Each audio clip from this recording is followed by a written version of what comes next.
Assalamualaikum warahmatullahi wabarakatuh, sahabat-sahabat Amru Channel yang ada di Indonesia atau di Malaysia atau di Nusantara. Jumpa kembali, hari ini saya ingin melanjutkan obrolan atau pembahasan kita tentang produk-produk hiburan dari Malaysia. Kali ini saya ingin mencoba menganalisa kenapa film Sherif dari Malaysia itu tidak sukses menembus pasar Indonesia. Ini pendapat saya pribadi yang saya rangkum dari video saya yang pertama yang saya share 2 hari yang lalu. Di situ banyak komen-komen dari netizen Indonesia ataupun beberapa dari Malaysia juga ada. Dari situ saya bisa sedikit mengambil kesimpulan kenapa film Sherif, film action yang dibikin Malaysia itu tidak sukses di pasar hiburan film di Indonesia. Dari situ saya juga membaca banyak artikel, memantau medsos yang lain, yang mana ternyata tidak suksesnya itu bukan karena kualitas garapan filmnya yang tidak bagus, tapi ada beberapa hal kenapa tidak bisa booming di Indonesia. Yang pertama, dari berbagai dialog, dari berbagai pendapat netizen Indonesia, film The Sherif itu promosinya tidak gencar atau bahkan mungkin ya tidak ada promosinya ya, karena banyak sekali yang tidak tahu. Para pecinta film Indonesia atau pencinta sinema Indonesia itu tidak banyak yang tahu kalau The Sherif itu masuk ke Indonesia. Mereka banyak yang tahu setelah rame di TikTok, sehingga loh ada film toh dari Malaysia ya. Itu dugaan awal adalah tidak ada promosi yang gede, promosi yang masif ya. Mungkin kalau promosinya besar, kemudian datang ke bioskop-bioskop seperti film-film Indonesia pada umumnya, itu bisa saja booming. Yang kedua,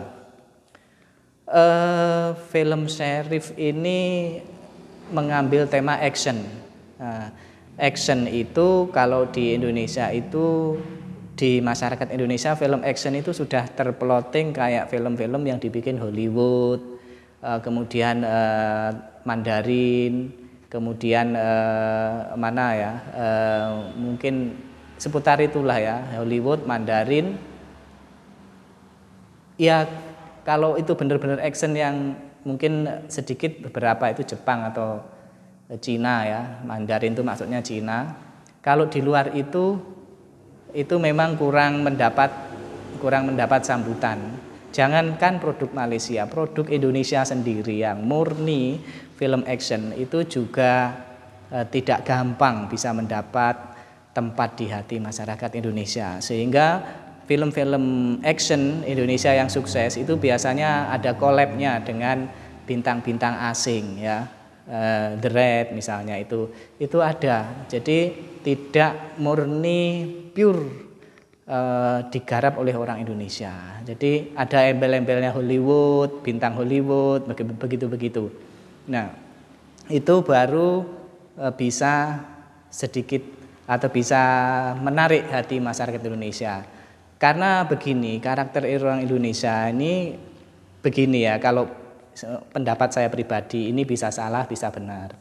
Orang Indonesia itu terkait kualitas itu kadang-kadang memang agak mematok standar yang tinggi.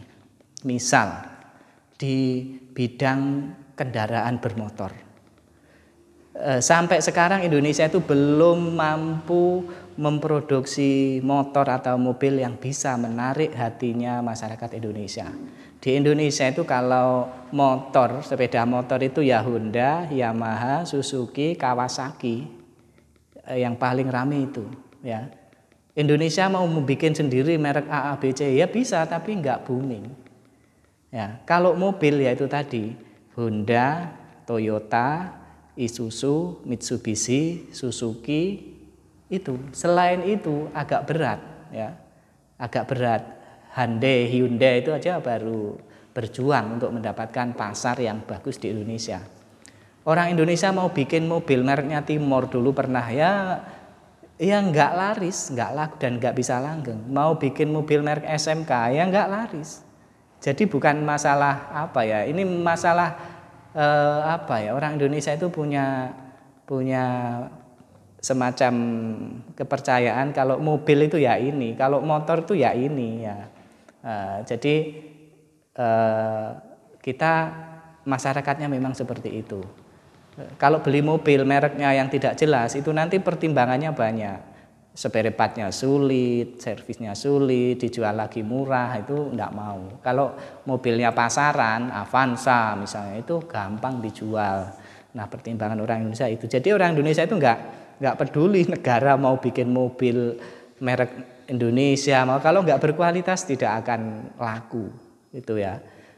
Makanya di Indonesia saat ini tidak ada merek khas Indonesia mobil ya.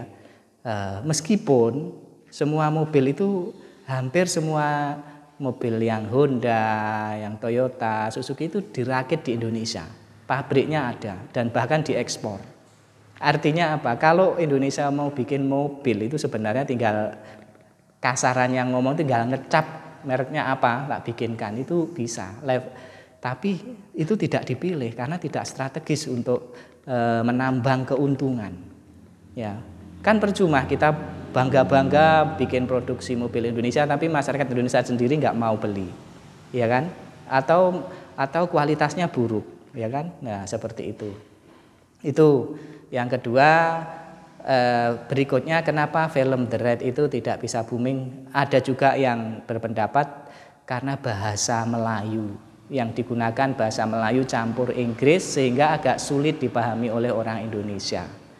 Dan yang kedua, bahasa Melayu itu kalau dipakai film itu agak lucu ya. Kayak kesannya kembali ke Upin Ipin. Nah, bukan berarti hanya bahasa Melayu yang tidak cocok untuk film action. Bahasa Jawa itu juga nggak cocok untuk film action.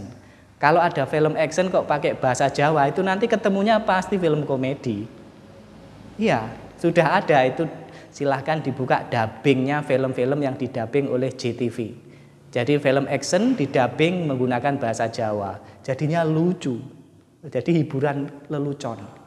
Nah, jadi meskipun orang Jawa itu banyak di Indonesia ini, kalau ada film kok pakai bahasa Jawa, itu ya lucu. Makanya filmnya siapa itu, Yowis Band menggunakan bahasa Jawa, itu kontennya lebih dominan kan lucu-lucu. Ya. Jadi mungkin untuk penggunaan bahasa ini film dari Malaysia itu juga jika dipertimbangkan ya. Bukan berarti bahasa Melayu nggak cocok, nggak. Jangankan bahasa Melayu, bahasa Jawa itu nggak cocok untuk orang Indonesia kalau untuk film. Nah, kecuali film-film lucu, komedi gitu cocok ya.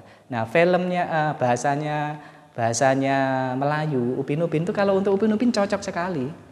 Bahkan kita menikmati. Orang penonton film Upin Ipin itu mulai bayi sampai dia dewasa itu masih nonton film Upin Ipin. Kita sampai bikin goyan. Upin Ipin sekarang umur berapa ya? Sudah nikah apa belum ya? Masa saya sejak kecil sampai saya menikah Upin Ipin masih kecil aja. Nah, itu saking merakyatnya film Upin Ipin, saking diterimanya di Indonesia. Kita jadi konten ini menunjukkan bahwa kita ini tidak membenci karya Malaysia. Jadi kalau karyanya bagus diterima. Jadi gitu ya saudara-saudara. Kemudian dugaan berikutnya kenapa film The Raid, The Sheriff Sheriff yang dari Malaysia itu tidak sukses. Itu karena datangnya mungkin tidak tepat waktunya. Mungkin dia datang pada saat Indonesia itu ada banyak film yang bagus sehingga persaingannya ketat. Nah, dan alasan berikutnya bisa jadi karena selera orang Indonesia itu lebih ke horor, komedi. Ya, kalau untuk film-film lokal. Tapi kalau kayak Iron Man yang bikinan Hollywood itu ya memang laris ya, di mana-mana memang laris. Tapi kalau film action Indonesia kalau tidak berkolaborasi dengan bintang-bintang yang sudah go internasional dari Hollywood terutama atau dari barat, itu juga tidak gampang ya untuk bisa diterima. Contoh yang viral atau yang booming adalah film komedi agak lain, komedi horor agak lain itu kan sangat booming di Indonesia, yang nonton bahkan mendekati angka 10 juta. Nah, sampai 100 hari diputar terus di bioskop. Itu karena memang sesuai dengan selera pasar Indonesia. Nah, itu ya saudara-saudara. Jadi ya apakah ini penting buat sinema atau pembikin film dari Malaysia, saya tidak tahu. Tapi yang jelas saya ingin mengomentari, dan saya tidak ingin terjadi olok-olok antara Malaysia dengan Indonesia. Kita bersaing yang fair ya. Termasuk mungkin sahabat-sahabat semua yang pengen komen di YouTube ini, tolong yang positif, jangan komen yang yang menimbulkan kebencian ya. Karena niat saya tidak itu, niat saya itu ya kita bersaing dalam hal kebaikan ya. Kalau Indonesia negaranya dibilang tidak maju, fasilitasnya masih berantakan, ya kita akui ya, kita nggak usah malu. Tapi kalau kreativitas film orang Indonesia barangkali lebih berkualitas dari Malaysia, ya kita juga mengakui. Jadi kita dengan Malaysia itu pengen bersaing secara fair, bersaing dengan baik hati, tidak saling olok-olok, tidak saling membuli, sehingga ke depan bisa maju bersama-sama. Itu tujuan saya. Tapi kalau yang komen-komen marah-marah itu ya ya kurang baik ya. Apa sih gunanya kita mengolok-olok terus, memecah belah, terus saling membenci, itu saya kira tidak produktif ya. Kalau ada orang membenci ya biarin, kita jangan membalas dengan membabi buta. Saya kira itu semoga bermanfaat. Kita nanti akan bahas Malaysia dari sisi yang lain lagi, supaya kita semakin bersahabat, kita semakin mengenal, kita tidak terjadi saling olok-olok, saling gaduh yang tidak produktif. Meskipun ini tidak berhasil ya nggak apa-apa, yang penting kita suarakan dulu bahwa kita dengan Malaysia itu tidak perlu saling mengolok-olok ya, tidak perlu. Assalamualaikum warahmatullahi wabarakatuh.